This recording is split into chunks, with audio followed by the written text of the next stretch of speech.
Asa akatafuta msaada kwa Ben-Hadad. Mimi bwana niliwahi kuangalia, nikasema hakuna mfumo mgumu sana kwenye ya maisha kama mfumo wa kumtegemea mwanadamu. Umeajiriwa na boss mwanadamu mwenzako, anakulipa kulingana na hali yake ya kiuchumi na hali ya kampuni.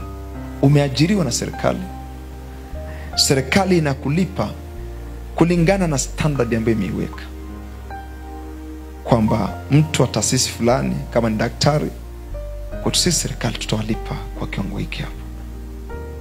Wengine hapa mmeajiriwa na watu, kwa anakulipa kama anavyoona, lakini pia anaweza asikulipe pia sawa sawa na mazingira alionayo. Nikasema katika mifumo ambayo sitataka iendeshe maisha yangu ndio hii. Kwa sababu inasema kwamba ni kwa kadiri ya utajiri wake katika utukufu. Nikasema nitatafuta kufanya mambo ambayo yatafanya mbingu zinihudumie. Nifanye nini? Huyu mke wangu hapa ni shahidi. Tulikuwa tunakaa vikao.